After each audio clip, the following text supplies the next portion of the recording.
What's up, LEGO fans? Nick from Nick's Brick Builds here, and I got something a little different for this video.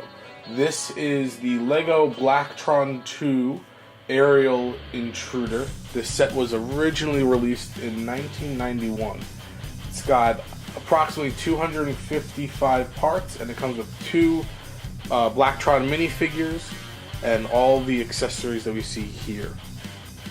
So I was digging around in my LEGO collection and I found an old instruction, or a pile of old instruction books, and I had noticed that I had the instructions for this set. So I went through my pieces and parted out this set and decided to put it together. And I figured I would do a nice little review for you guys, take a look at the set, look at all the features and the play features that we have in the set. And I've been doing a lot of videos that have been more based on newer LEGO sets, and so it's nice to have this little throwback set to look at, maybe a more innocent time, so to speak, in LEGO's history. Just looking at the set, we'll notice that there are a lot of these really big trans neon green pieces. A lot of these octagonal shapes, these large window pieces here, and then we have this really large piece as well, which we've seen in other sets. They're in other vintage sets as well, older sets. This one has a big Blacktron symbol print on the face of it. So this piece here is available in two sets. It's available in this set, but it's also available in the Alpha Centauri Outpost, and there are actually two of these in that set. For a set which has a relatively low parts count by today's standards, this was one of the larger sets. This was actually the largest spaceship of the Blacktron 2 line. And it's quite a large set and can actually do quite a bit. And I think this sort of really intrigued me because all the new sets now are super detailed. They've got tons of shaping, lots of slopes and custom parts to really give a lot of great shaping. But I think that even for the relatively limited pieces that were available back in the early 90s, they did a really great job of shaping this ship. Obviously not everything is closed off, so they're not closing off this aspect here, but these little pilots' cockpits, those are closed off pretty well using the pieces available at the time. So let's take a closer look and dive in. We can see that it's got this sort of traditional LEGO Space dual cockpit design here, and this is seen in a lot of other sets, both older and newer space themes in the 90s sets, with these sort of two cockpits going on here. So to separate them, simply pull on this side, and you'll notice that there is a small Technic hole on this brick and a Technic pin right here that is the connector. And we get this small little ship. Let's take a close-up look at that. So here's the smaller ship. For the most part, this is using a studs-up construction. We get this 2x2x4 brick here, which is with studs on the side to allow us to get these fins. It's a piece that I've seen a lot in those 90s sets, and it allows to put these canopy pieces on the side and allow them to open up from the side. So these two open up, then there are these hinge pieces where the front piece can come down. In the cockpit we have this small little, usually used as a jackhammer, or in some of the other space themes it was used as part of a chainsaw, but here it's being used as the controls for the spaceship. And it gets a really nice circular pod look to it, which is really cool. Just a really simple, small little ship. You can think of it as like an escape pod, or you can think of it as a smaller, maybe little fighter craft that can go around as the main craft has landed. So for this set, you'll notice the arrows here linking to sort of these robot arms. What you do is you move those robot arms away, and then you can then lift up the canopy And as you see, it lowers a ramp actually, and it's a really simple build. There are some Technic bricks back there and some axle pieces, which allows the plank to rotate on. And right here, this piece pushes down on that plate, the ramp, which allows it to come back up. And it deploys 2 small rovers, one for each minifig, to go roaming on the surface of whatever planet they are looking at. Again, construction-wise, it's fairly simple, you know, compared to what we have before, but there's just really nice detailing, nice feature of using these arms to help lock it up. We've got some antenna at the front of this.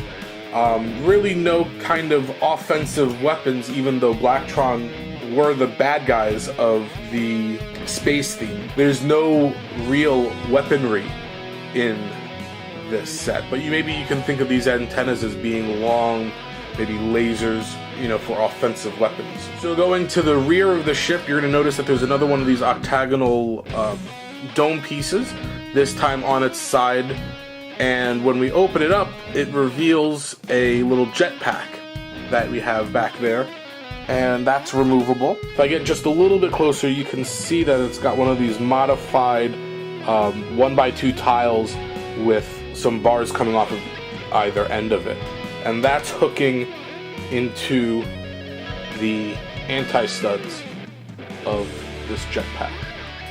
So it just places back there.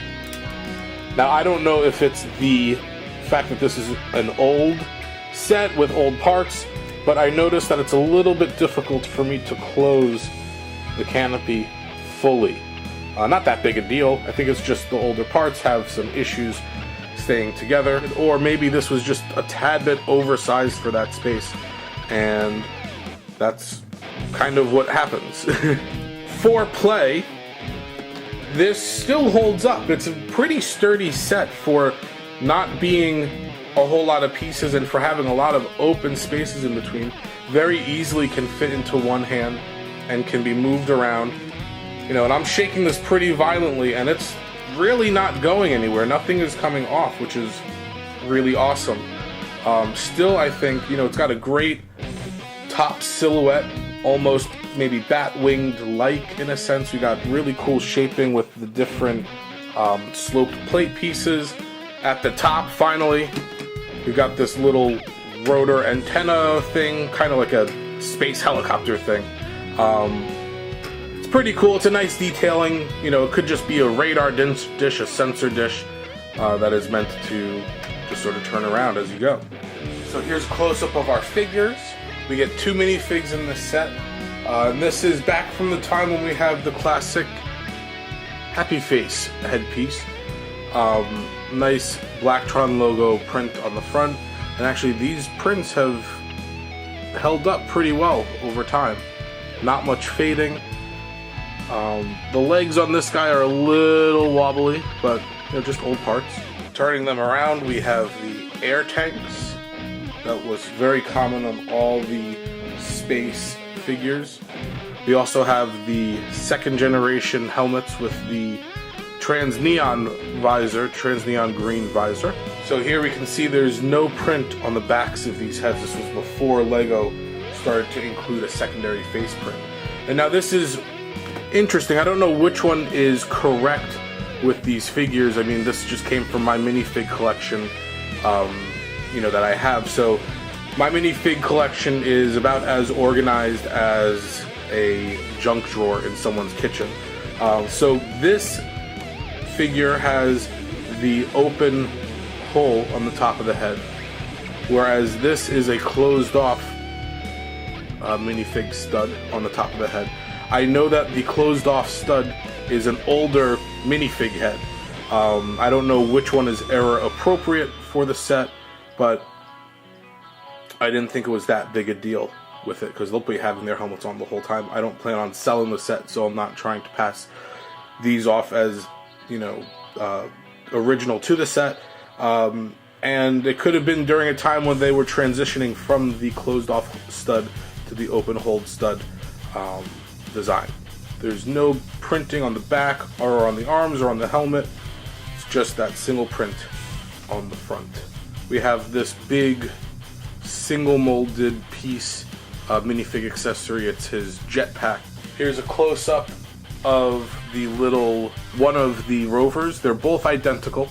They got a little bit of a rake downward in the wheels, and that's pretty cool. You can see that, you know, they're just using a little bit of extra, actually a brick's worth of height to offset the two wheels.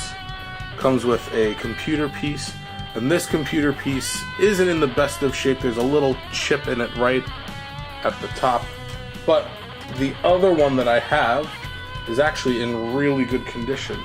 We'll use that. And that's what that computer piece looks like. Very common in the Blacktron and M-Tron themes. They would use that 1x2 tile, printed tile, a lot as their computers. Some nice detailing, relatively simple, using again this modified tile plus this sloped 2x2 modified tile, just to create a little bit of a enclosure around that minifig, which is pretty cool. Overall, just a really simple build with some tires and some plates building up, a little grill here for some detailing, and a little modified clip piece, 1x2 clip piece here, again for just some detailing. But just a really simple build, gives the Blacktron figures the ability to go and explore the surface of whatever planet they land on. So that's it for the Blacktron 2 Aerial Intruder, set number 6981. Thanks everyone for watching. If you like this video, please give it a thumbs up. Feel free to comment below about this set. Did you own this set as a kid? What do you think of it? Do you have memories of this set? Do you remember playing with it? Also, please subscribe to my channel and hit that bell notification button so that way you get notified every time I release a video. Liking, commenting, subscribing all helps towards supporting this channel and is greatly appreciated. See you guys in the next video.